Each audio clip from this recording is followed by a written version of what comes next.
নমস্কার। আমাদের আন্দামান জিজ্ঞাসার তথ্য আলোচনা প্রথম পর্ব থেকে সপ্তদশ পর্বে এসে মোটামুটি শেষ হয়ে গেছে। তবুও কিছু কম আলোচিত বিষয় নিয়ে কথা বলার জন্য আবার আন্দামান জিজ্ঞাসার অষ্টাদশ পর্বে আমি এসেছি সোজার্নার শান্তনু। আবার আমরা যাত্রা শুরু করি রঙ্গত থেকে। রঙ্গতে জেটি থেকে ছোট ছোট ভেসেল ছাড়ে, সেখান থেকেই পৌঁছে যাওয়া যায় রহস্যময় লং আইল্যান্ডে। লং আইল্যান্ড যেন এক নিস্তব্ধ পৃথিবী। ঘন জঙ্গলের ভেতর দিয়ে হাঁটলেই সামনে এসে পড়ে লালাজি বে বিচ, যেখানে বালির উপর নীল আকাশ আর সবুজ সাগরের মেলবন্ধন। তবু বলে রাখা দরকার যে যার পোর্ট ব্লেয়ার থেকে আসতে চান তাদের রঙ্গতে আসতে 8-9 ঘন্টা সময় লাগে। পথে মিডল স্টেটের চুনাভাট্টা ফেরি ক্রস করতে হয়, তাই রঙ্গতে এক রাত্রি কাটানোর প্রয়োজন হবেই। পরের দিন রঙ্গত জেটি থেকে সরকারি প্যাসেঞ্জার ফেরি ধরে লং আইল্যান্ড যাত্রা। সময় লাগবে 45 থেকে 1 ঘন্টা। পৌঁছে ইকোহাট বা গেস্ট হাউস চেক ইন, দুপুরের খাবার শেষে কাছেই মার্গে বিচ ঘুরে দেখা, লং আইল্যান্ডে রাতের স্টে, পরের দিন ব্রেকফাস্ট শেষ করে ট্রেক শুরু করুন। লালাজি বে বিচের পথে প্রায় 6 কিলোমিটার সহজ জঙ্গল ট্রেল। লালাজি বেতে সাঁতার রিল্যাক্সেশন। দুপুরবেলা লালাজি বে থেকে নৌকো ভাড়া করে গিটার আইল্যান্ড ও বাটন আইল্যান্ড ঘুরে আসুন। বাটন আইল্যান্ডের আসলে 3টি আলাদা ছোট দ্বীপ নিয়ে গঠিত: north button island, middle button island এবং সাউথ বাটন আইল্যান্ড। এগুলো মিলেই একসাথে বাটন আইল্যান্ড নামে পরিচিত। এখানে মানুষ বাস করে না, সামুদ্রিক জীববৈচিত্র্যের জন্য বিখ্যাত। ডলফিন, কচ্ছপ, বিভিন্ন প্রবাল আর বড় বড় মাছ দেখা যায়। দিনভর নির্জন দ্বীপে সময় কাটানো, সন্ধ্যায় লং আইল্যান্ডে ফিরে আসা, রাতে স্টে। লং আইল্যান্ডে থেকে ফেরি ধরে রঙ্গতে ফেরা। কানেকশন চার্জ মেনে চললে ফেরি মিস হবার ঝুঁকি কমবে। আবার একটু গল্পে ফেরা যাক। রঙ্গত মায়াবন্দরের কাছেই আছে অ্যাভেস বা অ্যাভিস আইল্যান্ড। তবে এখানে যাবার জন্য আগে অনুমতি নিতে হয়, কারণ এটি ফিশারিজ ডিপার্টমেন্টের অধীনে। ছোট নৌকায় করে দিনের সফরেই ঘুরে আসা যায়। কোনো রিসর্ট নেই, তাই নির্জনতায় কয়েক ঘন্টা কাটিয়ে আবার ফিরে আসতে হয়।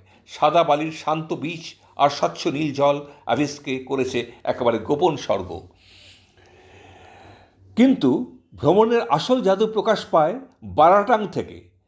কাছেই আছে ছোট্ট প্যারট আইল্যান্ড, বা অনেকে তোতা পাখির দ্বীপও বলে থাকে। সূর্য ডোবার ঠিক আগে হাজার হাজার তোতা পাখি একসাথে আকাশে উড়ে এসে দ্বীপটিকে ঘিরে ধরে। সবুজ পাখির সেই ঝাঁক আকাশ রাঙিয়ে তোলে, যে দৃশ্য একবার দেখলে কোনোদিনই ভোলা যায় না। বারাটাং দ্বীপে পৌঁছবার পর নীলাম্বুর জেটিতে, যা বারাটিং জেটি নামেও পরিচিত, যান এবং প্রায় 5,000 টাকা নেবে 8 জন লোকের বসার ব্যবস্থা নিয়ে একটা ফাইবার বোট। 20 মিনিটের এই যাত্রা আপনাকে সুন্দর ম্যানগ্রোভের বনের মধ্য দিয়ে নিয়ে যাবে, যা আপনাকে সরাসরি প্যারট দ্বীপে নিয়ে যাবে। প্যারট দ্বীপে থাকার জায়গা না থাকার জন্য এক রাত্রি বারাটাং থাকতে হবে।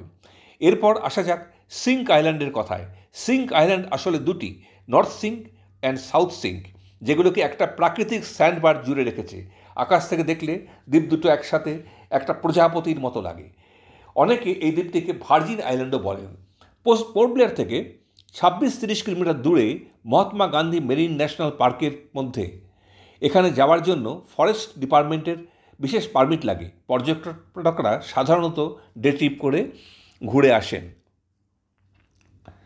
সাদা বালির স্যান্ডবার, নীল সবুজ জলের নিচে প্রবাল আর নানা সামুদ্রিক প্রাণী সিঙ্ককে করেছে এক স্বর্গীয় জায়গা। পোর্ট ব্লেয়ার থেকে প্রথমে ওয়ান্ডার জেটি, সেখান থেকে চার্টার্ড বোট এ নর্থ এবং সাউথ সিঙ্ক, এটাই সহজ রুট। কিন্তু আন্দামানের সবচেয়ে বিস্ময়কর নাম শুনলেই মনে হয় যেন অন্য গ্রহের গল্প, ব্যারেন আইল্যান্ড। এটি ভারতের একমাত্র জীবন্ত আগ্নেয়গিরি।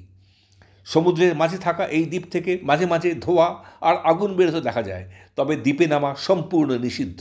হ্যাভলক থেকে যাওয়াই সুবিধাজনক। লাইভ অ্যাবোর্ড স্কুবা বোট বা চার্টার ক্রুজ সহজেই ব্যারেন ট্রিপ করায়। ভয়ঙ্কর অথচ অপূর্ব এই সৌন্দর্য একবার দেখলে সারা জীবন মনে থেকে যায়। আজকের যাত্রায় আমরা দেখলাম লং আইল্যান্ডের নির্জনতা, প্যারট আইল্যান্ডের আকাশ ভরা পাখির উৎসব, অ্যাভিস আর সিঙ্কের অদ্ভুত চরিত্র, আর শেষে ব্যারেন দ্বীপের বিস্ফোরক শক্তি। এ যেন প্রকৃতির নানান মুখ, শান্ত, রহস্যময়, আবার কখনো ভয়ঙ্কর। আজ এই পর্যন্ত, বাকিটা আপনাদের উপর।